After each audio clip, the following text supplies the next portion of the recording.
of this bill for an amendment, very, very fundamental and crucial.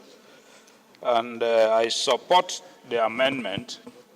However, because we are discussing the general principles of the bill, we need to present to those who will be working on it areas to look at, one of which Bamidele has just pointed out. We believe that by the time it comes back, they will cross the T's and dot the I's, and then perhaps at the committee of the whole. But I want to take us on a mathematical excursion. So I will urge my colleagues to please take their paper and biro and follow this argument so that we'll look deeper into this. And then when we are coming out, we'll come out with a Majority leader say you should take your paper and biro, that we are doing a mathematical excursion. Yes, sir. Chairman Works, we are on a mathematical excursion. So we are doing it with our pen and paper. At the end of the day, we'll come out with something that will not lead us into we are doing mathematical excursion with pen and paper. Yes, sir. Let me take an example of a practical election, and you have YV as one of the candidates,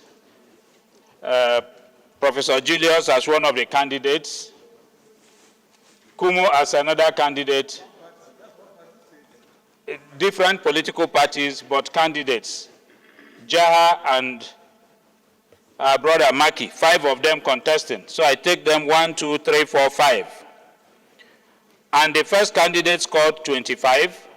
So I urge that you take 25 down because you're going to do subtraction. And the second candidate scored 22.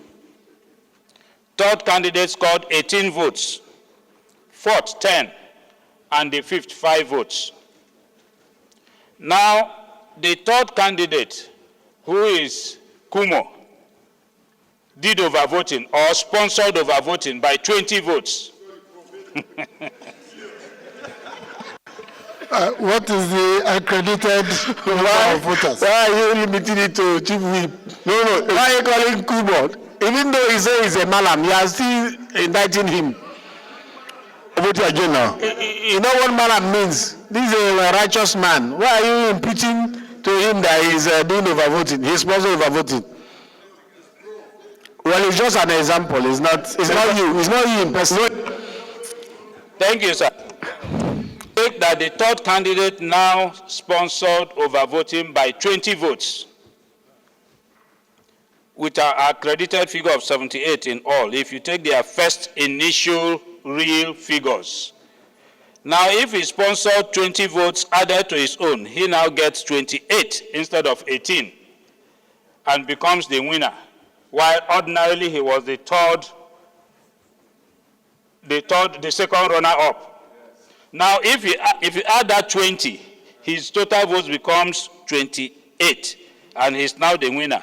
This law, the amendment is saying that we should now deduct across board that excess 20 votes from all the political parties. Now, if we deduct across board the 20 votes, we are deducting 4 votes from each person. So deduct 4 from each person, his 28 becomes 24. He still wins. So in essence, there is something we still need to look at, to tweak a little bit for us to get it right, because somebody can still commit this crime of overvoting, and by the amendment we are making, he will still be declared the winner, depending on the margin of overvoting.